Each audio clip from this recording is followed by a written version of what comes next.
Assalamualaikum warahmatullahi wabarakatuh. Selamat sore teman-teman. Pada bab kali ini kita akan membahas tentang kemiskinan dan partisipasi masyarakat dalam pembangunan. Yang pertama yaitu kemiskinan. Kemiskinan merupakan keadaan di mana terjadi ketidakmampuan seseorang untuk memenuhi kebutuhan dasar seperti makanan, pakaian, tempat berlindung, pendidikan, dan kesehatan. Sedangkan kemiskinan menurut Undang-Undang Nomor 13 Tahun 2011 yaitu orang yang sama sekali tidak mempunyai sumber mata pencaharian dan atau mempunyai sumber mata pencaharian tetapi tidak mempunyai kemampuan memenuhi kebutuhan dasar yang layak bagi kehidupan dirinya dan atau keluarganya. Kemiskinan sendiri dibagi menjadi 4 bentuk yaitu kemiskinan absolut, kemiskinan relatif, kemiskinan kultural, dan kemiskinan struktural. Kemiskinan absolut yaitu di mana seseorang tidak cukup untuk memenuhi pangan, sandang, kesehatan, perumahan, dan pendidikan yang diperlukan untuk bisa hidup dan bekerja.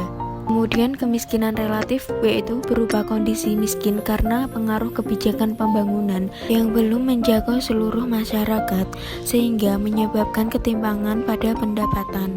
Yang ketiga yaitu kemiskinan kultural yang mengacu pada persoalan sikap seseorang atau masyarakat yang disebabkan oleh faktor budaya seperti tidak mau berusaha memperbaiki tingkat kehidupan, malas, pemboros, tidak kreatif meskipun ada bantuan dari pihak luar.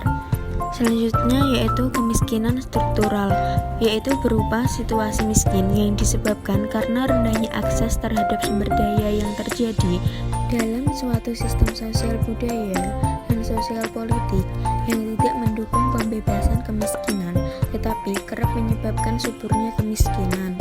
Secara umum, kemiskinan di Indonesia meliputi kemiskinan yang bersifat relatif dan yang bersifat absolut. Partisipasi masyarakat. Partisipasi masyarakat merupakan peran serta atau keikutsertaan dan keterlibatan seseorang secara perseorangan atau berkelompok. Partisipasi masyarakat dalam pembangunan dapat dilihat dari dua aspek yaitu partisipasi masukan dan partisipasi keluaran. Bagi masukan, partisipasi masyarakat dapat berfungsi dalam 6 fase proses pembangunan yaitu fase penerimaan informasi, fase pemberian tanggapan terhadap informasi, fase perencanaan pembangunan, fase pelaksanaan pembangunan, fase penerimaan kembali hasil pembangunan, dan fase penilaian pembangunan. Sedangkan sebagai keluaran, partisipasi berfungsi menumbuhkan kemampuan masyarakat untuk berkembang secara mandiri.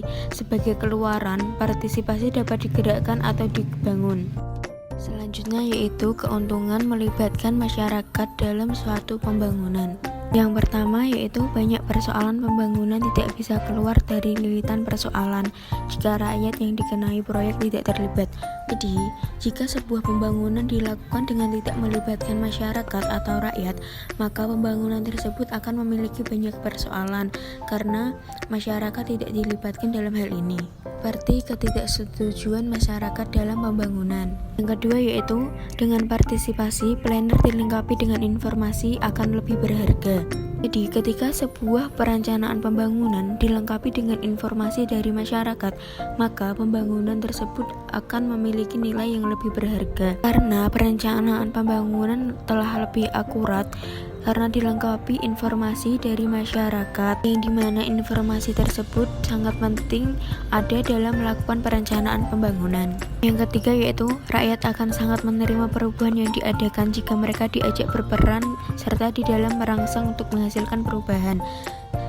Sebaliknya, jika pembangunan dilaksanakan tanpa melibatkan masyarakat, maka akan muncul beberapa kekurangan. Yang pertama, pemerintah kekurangan petunjuk mengenai kebutuhan dan keinginan warganya. Yang kedua, investasi yang ditanamkan tidak mengungkapkan prioritas kebutuhan warga setempat. Yang ketiga, sumber daya publik yang langka digunakan secara optimal. Yang keempat, sumber-sumber daya masyarakat yang potensial untuk memperbaiki kualitas hidup masyarakat tidak terungkap. Yang kelima, standar-standar dalam merancang pelayanan dan prasarana tidak tepat. Dan yang keenam, fasilitas-fasilitas yang ada digunakan di bawah kemampuan dan ditempatkan pada tempat-tempat yang salah. Untuk kekurangan dengan tidak melibatkan masyarakat dalam partisipasi pembangunan sudah sangat jelas, sehingga tidak perlu saya jelaskan lebih detail lagi. Selanjutnya yaitu dimensi partisipasi masyarakat yang terdiri dari perencanaan pembangunan, pelaksanaan pembangunan, penerimaan dan pemanfaatan hasil pembangunan, serta evaluasi pembangunan. Yang pertama yaitu dimensi perencanaan, keterlibatan dan keikutsertaan seseorang dalam perencanaan pembangunan sekaligus membawa di dalam proses pembentukan keputusan mencakup 4 tahapan yaitu mulai dari mendefinisikan situasi, menentukan keputusan dapat dilaksanakan, mengevaluasi akibat apa saja yang akan timbul sebagai akibatnya. Dalam menentukan beberapa hal tersebut, masyarakat sangat diperlukan untuk mengetahui dan mendapatkan jawaban dari tahapan tersebut. Dalam dimensi perencanaan, proses penyusunan rencana pembangunan dimulai dengan melakukan identifikasi kebutuhan masyarakat. Berdasarkan identifikasi kebutuhan masyarakat, kemudian disusun program dan kegiatan pemberdayaan kampung. Keterlibatan dan keikutsertaan masyarakat dalam identifikasi kebutuhan dan penyusunan program pemberdayaan memberikan indikasi bahwa masyarakat terlibat secara mental dan emosional dalam perencanaan. Yang selanjutnya yaitu dimensi pelaksanaan. Partisipasi masyarakat dalam pelaksanaan pembangunan meliputi 3 hal. Yang pertama, mengarahkan daya dan dana. Yang kedua, administrasi dan koordinasi. Yang ketiga, penjabarannya ke dalam program. Dalam hal ini, artinya rakyat diajak ikut untuk berpartisipasi dengan jalan menyumbangkan tenaga atau hartanya kepada proyek-proyek pembangunan yang khusus, yang biasanya bersifat fisik. Dalam hal ini, partisipasi dalam pelaksanaan pembangunan dapat dilihat dari kesungguhan warga masyarakat menyumbangkan waktu dan tenaga serta materi atau tanah dan bahan-bahan dalam mendukung kegiatan pembangunan kampung. Apabila masyarakat dengan sukarela memberikan sumbangan waktu, tenaga, materi, dan bahan-bahan dalam pelaksanaan pembangunan tersebut, berarti bahwa masyarakat ikut terlibat dengan penuh tanggung jawab dalam menyukseskan pelaksanaan pembangunan. Yang selanjutnya yaitu dimensi pemanfaatan dan pemeliharaan.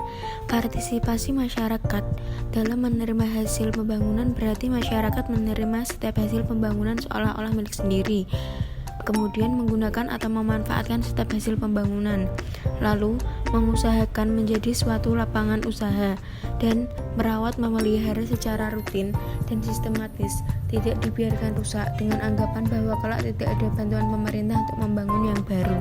Hasil-hasil pembangunan fisik maupun non-fisik yang dilaksanakan oleh masyarakat sendiri, tingkat penerimaannya lebih tinggi dibanding hasil pembangunan yang dikerjakan oleh pihak lain.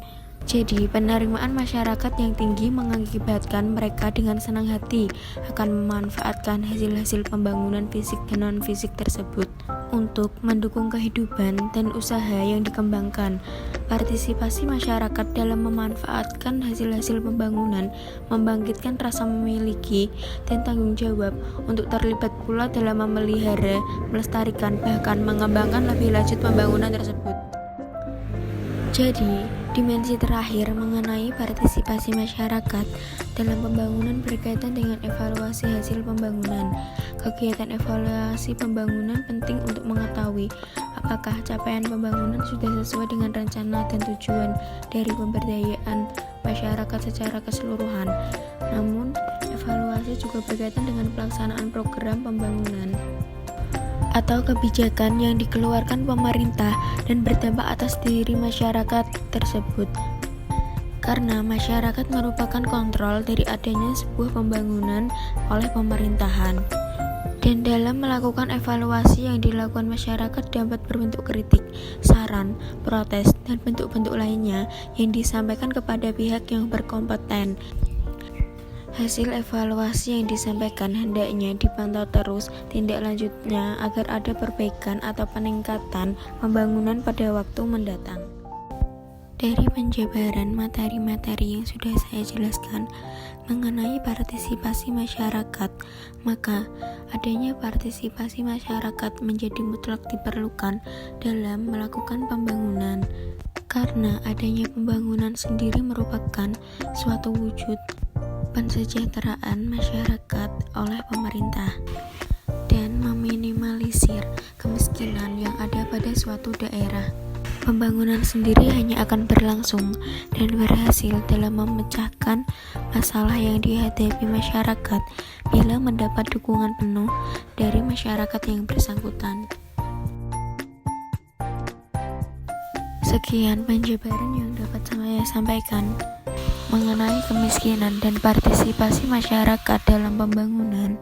Semoga dapat bermanfaat bagi teman-teman. Jika ada tambahan yang ingin teman-teman sampaikan, silakan tulis di kolom komentar.